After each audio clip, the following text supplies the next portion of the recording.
Bonjour à tous, bienvenue pour ce 14e jour de décembre. Dans 10 jours, c'est le réveillon de Noël. Tu veux dire bonjour, Chewbacca? Ah oui, viens dire bonjour. Voilà le petit moment animaux. Aujourd'hui, c'est Tatar qui vient nous voir. Oui, Tata. Tatar, il commence à trouver le temps long. Hein. Allez, 4 jours et il revient. Non, tu viens pas te coucher sur mon tricot, là? Merci. Je sais que ça vous plaît toujours autant, ces petits moments animaux. Qu'est-ce que j'ai dans les cheveux? Voilà. Alors aujourd'hui on était mercredi, je m'étais prévu beaucoup de choses, j'ai fait beaucoup de choses mais j'ai pas tout fait. Je n'ai pas nettoyé ma salle de bain. J'avoue que ça, dans les tâches ménagères, c'est comme les vitres en fait. La salle de bain, oh là là là là, mais quel enfer, mais quel enfer. Bref, voilà, je n'ai pas fait ma salle de bain, mais j'ai fait ma cuisine, j'ai fait de la cuisine aussi. J'ai fait des cinnamon rolls, des roulés à la cannelle, quoi. Voilà, alors moi je suis pas une grande fan de cannelle, donc je n'ai mis que la moitié de ce qui était préconisé, et ça suffit largement. Alors ils n'ont pas gonflé, je me demande si ma levure, elle est pas un peu vieille, après c'était de la marque Auchan. C'est pas terrible. Je n'ai pas relancé mon levain, il faut absolument que je le fasse pour les brioches et tout. Bref, ceci est une autre histoire. Ensuite, qu'est-ce que j'ai fait? J'ai plié du linge, rangé du linge. Non, j'ai rangé du linge, plié du linge et re-rangé le linge. J'ai lavé mon Réginald. J'avais pas pris le temps de le faire encore. J'espère qu'il sera sec demain pour le porter. Voilà.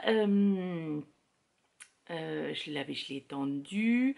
Ensuite, qu'est-ce que j'ai fait? J'ai tricoté un petit peu quand même. J'ai été chercher Mini-Crotte à la sortie de l'école parce qu'il pleuvait les cordes.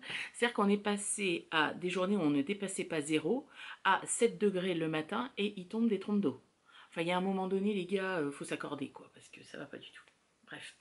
Je ne comprends pas. Il n'y a plus de saison, ma bonne dame. Il n'y a plus de saison. Voilà, ensuite qu'est-ce que j'ai fait d'autre? On a été manger du coup chez Tata, au resto à Tata. On est rentré là avec Mini-Crotte, j'ai tricoté quasiment les 2 tiers de l'après-midi. Ensuite on a fait la pâte pour ses sablés pour son cours d'allemand. Des Schrauboben, un truc comme ça. Enfin bref, des sablés à la poudre de noisette avec de la confiture, on colle 2 machins. Enfin, on en fait un, on met de la confiture, on colle l'autre, et puis voilà. En gros, c'est ça, c'est pas très compliqué. Ça porte un nom allemand, c'était dans la liste, c'était très bien. Mini-Crotte est ravie. Donc là, elle est en train de reposer au frigo et après, on va les faire cuire. J'ai fait des roses des sables pour le dessert demain soir avec mes collègues. J'espère d'ailleurs que demain, j'arriverai à vous tourner un podcast parce qu'en fait, j'ai réfléchi. Je vous ai dit oui, donc demain, je vous tournerai mon épisode sur ma pause du midi 2. Sauf que demain, j'ai pas une journée ordinaire puisque il y a la venue de l'auteur pour le prix Renaudot des lycéens.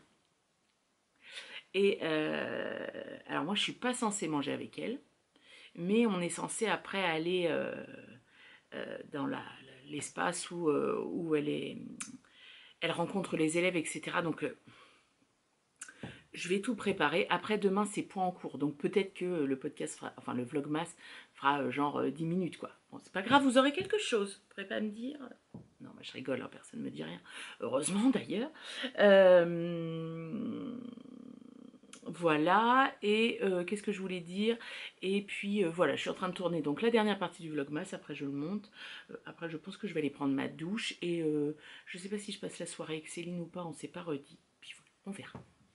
Alors, aujourd'hui, le thème du jour, c'est un projet que je n'arrive pas à porter. Ce n'est pas du tout un projet que je n'aime pas, j'aime beaucoup le projet, j'aime beaucoup la laine, j'aime beaucoup les deux ensemble, mais je n'arrive pas à porter le projet. Alors, il n'y en a qu'un et il est en tricot. C'est un gilet. C'est le gilet By Mum de Independence World. Hop, voilà. Donc, c'est un gilet, vous voyez, qui a une construction de manches très particulière. Voilà, on construit autour de cette bande de jeté. Voilà, une magnifique dentelle torsade, hein, c'est un petit peu les deux. Hop, voilà, les manches sont tombantes.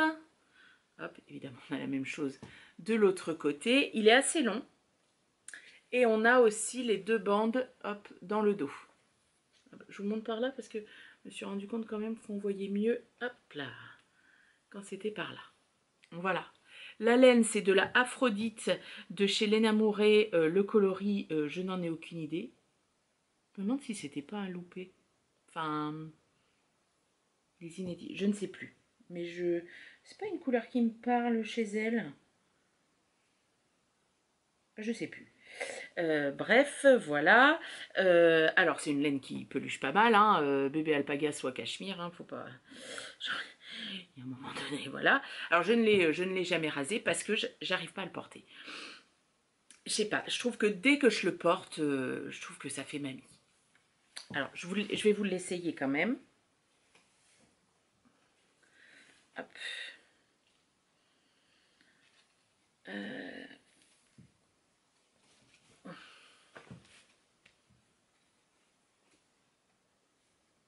Alors, est-ce que c'est les manches qui tombent pas à l'endroit où j'ai l'habitude? Je sais pas.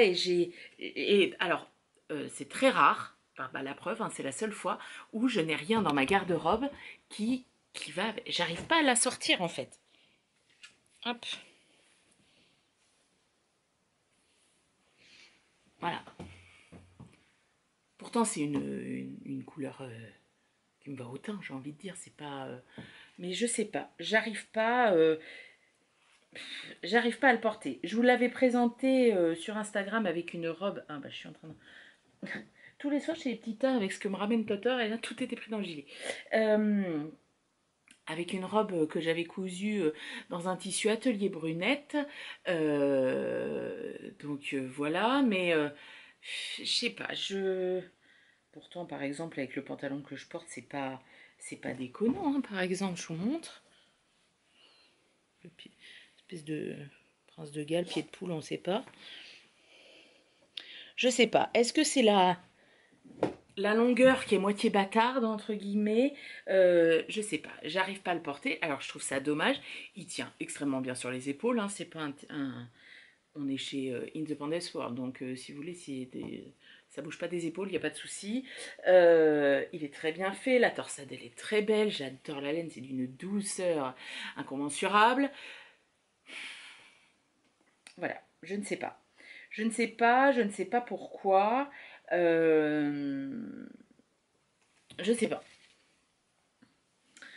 Voilà, faudrait que j'essaye peut-être avec ma combinaison, là, la dernière que j'ai cousue, peut-être. Mais je sais pas. À chaque fois, en fait, le matin, je vais m'habiller, je vais dire, bah tiens, je vais mettre ça. Et je me dis, ah tiens, je pourrais mettre ce gilet. Je vais le mettre. Et en fait, je vais dire, ouais, je vais essayer un autre. Et ben, je vais prendre l'autre. Je vais pas prendre celui-là. Alors que c'est quand même dommage parce que, franchement, il est. Enfin, je vous remonte la dentelle. Regardez cette beauté. Franchement, c'est magnifique, quoi. Elle est trop belle, enfin. Enfin, j'aime vraiment beaucoup le projet, mais je n'arrive pas à le porter. Et je ne sais pas pourquoi. Voilà. Donc je ne sais pas. Je ne sais pas. Est-ce que je. Donc il attend dans ma garde-robe, donc j'aime pas ça. Donc est-ce que. Ah, j'ai une peau qui accroche, ça accroche dans la laine, c'est désagréable. Est-ce que. Alors quand on regarde comme ça fait très bizarre, mais en fait ça suit vraiment la courbe naturelle de l'épaule. C'est un montage en contigus. Ouais, un truc comme ça, je crois. La grande bande de jeté. Voilà, est-ce que je le revends? Je sais pas. Dites-moi. Voilà, bon, je referai des essayages. Mais voilà, mais sinon, alors c'est un thème que, quand j'ai cherché les thèmes pour les vidéos, je trouvais que c'était intéressant parce qu'il y a des choses, euh, alors moi c'est vrai que, alors il y a des choses dans ma garde-robe, que ce soit cousu ou tricoté, qui sortent moins que d'autres. Enfin, c'est, voilà, mais ça c'est tout le monde, je veux dire, même, enfin il n'y a pas besoin que ce soit du fait main pour ça. Mais c'est quand même. Et puis il y a des choses parfois qui vont pas du tout sortir sur une saison et qui sortiront la saison d'après. Mais c'est pas grave, enfin, moi je m'en fiche. Mais je trouve ça important aussi de parler de projets que l'on ne porte pas. Que on a fait. Moi je prends beaucoup de plaisir à réaliser ce que je fais. J'aime l'objet fini, mais je n'arrive pas à le porter. Alors, est-ce que tout simplement il me va pas? Après, son autre gilet qui est un peu sur. Alors, c'est pas du tout la même construction, pardon. Mais le gilet, comment il s'appelle? Avec noir, avec les. Ça fait comme de la dentelle en fleurs là, qui est magnifique. Je le porte extrêmement souvent. Et on est un peu sur le même principe. Je vous dis, il faut que je réessaye avec faut que je réessaye avec ma dernière combi, là, ma dernière sirocco que j'ai cousue. Voilà. Après, en couture, c'est vrai que ça ne m'est jamais arrivé. Jusque-là, en tricot, enfin, je sais plus quand est-ce qu'il a été. Je sais plus quand est-ce que je l'ai tricoté. Je pense qu'il y a 2 ans, c'est quand elle a perdu sa maman. C'est le projet en hommage à sa maman. Euh, je sais pas, j'arrive pas. Pardon, c'est que je suis en train d'enlever les peluches, ça doit être extrêmement désagréable que je regarde pas, mais c'est affreux comme ça attire l'œil après. Et... Bref, allez, on fera ça plus tard, on va sortir la petite. Mmh. Voilà. Donc bon, Mia, c'est bon, on a compris. Donc voilà, dites-moi si vous avez des projets comme ça. Alors l'autre fois, je sais plus de quoi on a discuté, mais il y a beaucoup de gens qui m'ont dit que voilà, il y en a qui détricotaient, il y en a qui donnaient tout ça. Sincèrement, je ne me vois pas détricoter de la Aphrodite. Il y en a 4 écheveaux entiers. Non, je le ferai pas. Enfin, sincèrement, non. Voilà. Regardez, en plus, c'est hyper beau. Je vais voir ça. Dites-moi si vous en avez. Et puis aujourd'hui, je voulais parler aussi d'une autre chose qui n'a rien à voir avec les loisirs créatifs, mais quelque chose que j'aime beaucoup faire, ce sont les jeux de société. Donc nous, on joue beaucoup aux jeux de société, on adore ça, principalement des jeux de cartes, on aime beaucoup jouer aux cartes. Alors, le Uno remporte une palme. Dans les jeux les plus connus, entre guillemets, il y a le labyrinthe aussi, auquel on joue beaucoup. Et après, il y a d'autres jeux enfin, qui sont un peu moins connus. Alors, il y a un jeu. Ce jeu, en fait, il y a eu un moment où on avait des amis qui jouaient énormément aux jeux de société. On se faisait des soirées jeux de société et ils avaient un autre ami qui en avait énormément et qui était extrêmement pédagogue pour les expliquer, dont certains extrêmement compliqués, comme Seven Wonders pour ceux qui connaissent. C'est un jeu qui est assez compliqué à mettre en place, etc., qui est hyper intéressant, mais voilà. Et lui était extrêmement pédagogue pour expliquer. Et donc, comme ça, on a découvert beaucoup de jeux et des jeux après qu'on a achetés pour chez nous. Et il y a un jeu qu'on a kiffé qui s'appelle le Level Up. Alors, c'est un jeu qui n'existe plus, qui a été arrêté. Alors, on ne sait pas pourquoi, parce que j'ai fait jouer mes parents. Du coup, ma mère en a acheté un. Elle l'a acheté à mon frère, elle l'a offert à tous leurs copains, comme ça ils partent avec, toujours quand ils partent en vacances ensemble, quelqu'un emmène le Level Up pour jouer avec. C'est un jeu super. Alors, vous pouvez encore le trouver. Voilà. Sur le Bon Coin ou sur eBay à genre 400, 600 ou 800 euros. Ah, voilà. Je sais pas, il est édité par Asmodee. Voilà, et en fait c'est un jeu, c'est un très beau jeu. Hop, donc je vous montre les cartes. Vous avez des cartes comme ceci. Hop, donc avec différentes étapes. Voilà. Et après, vous avez des cartes comme ça qui vont de 1 à 18 dans 5 couleurs différentes, je crois. Et donc, au départ, tout le monde commence avec 10 cartes. Vous piochez. Le premier joueur pioche et il faut qu'il arrive à faire avec son jeu un brelan et une suite de 4 cartes, par exemple. Voilà, donc il pioche, la carte l'intéresse ou pas, voilà, et il se défausse de sa carte, d'une carte, face visible devant lui. Le joueur d'après, soit il pioche, soit il prend dans une défausse face visible. Et quand vous avez le brelan et la suite dans votre jeu, vous pouvez poser devant vous, enfin, etc., etc. C'est un jeu qui est super. Franchement, si, je sais pas, vous avez des gens à côté de chez vous qui n'y jouent pas et qui l'ont, bah, piquez-leur, hein. Parce que franchement, nous, on y joue énormément. On peut jouer jusqu'à 8. Ouais, 8. Combien on peut jouer? 8, je crois. Non, 6 joueurs. Le maximum, c'est 6 joueurs. Ils mettent temps maximum 1 heure. Oui, si on est 6, peut-être 1 heure. Bon, après, ça va relativement vite. Après, ils mettent 10 ans et plus. Moi, je suis pas totalement d'accord. Gabin, il a joué relativement tôt. Et mes neveux et nièces, mon dernier neveu, il a... Alors, il faut peut-être qu'il se fasse aider un petit peu. Mais voilà, c'est un jeu qui est super, le level up. Donc ça, c'est un jeu de cartes. Ensuite, un autre jeu, alors ça, vous pouvez jouer avec les enfants. À partir de quel âge ils mettent? 6 ans et plus? Oui. C'est le Kikafé. C'est une toute petite boîte. Ça, j'ai découvert ça à Parthenay, donc qui est dans les Deux-Sèvres. Il y a un festival qui s'appelle le Flip et qui est un festival de jeux de société où on peut découvrir, on peut jouer aux jeux, voilà, dans des espèces de barnums et tout, c'est super. Et on avait joué au Kikafé. Et alors ça, donc avec les enfants, ça marche très bien. Et alors entre adultes, ça cartonne aussi. Donc, je vous explique. Chacun a dans ses mains, hop là, 6 cartes de 6 animaux différentes. Donc, quelqu'un a les cartes jaunes, quelqu'un a les violettes. Et le but, c'est de retrouver qui est-ce qui a fait caca. Donc, le premier joueur va dire, il pose sa carte comme ça, c'est pas mon hamster qui a fait caca. Et il dit, je pense que c'est un perroquet. Et aux autres joueurs de poser la carte d'un perroquet en premier et de dire non, c'est pas mon perroquet, je pense que c'est un autre perroquet, etc., etc. Jusqu'à temps que quelqu'un se trompe et dise je pense que c'est un hamster et plus personne n'a de hamster, donc on sait que c'est lui qui a fait caca. Et du coup, il récupère une petite crotte, c'est trop mignon, et puis voilà, et on recommence. Ça, c'est top. Alors attendez, je fais du ménage sur la carte mémoire, je reviens. Ouais, c'est bon. Allez, c'est bon. Alors, vous avez évité le... Ensuite, un autre jeu de cartes qu'on a acheté il y a vraiment pas longtemps, le Puch, qui est vraiment super. Et là aussi, ça se joue très facilement. Ils mettent à partir de quel âge? 8 ans. Oui, je pense que du moment que les enfants sont capables de reconnaître les chiffres, je pense que ça se joue relativement facilement. Alors, le Puch, hop, vous avez des cartes comme ça, qui vont de 1 à 6. Là, hop, vous avez des cartes comme ça, pour le dé, etc., etc.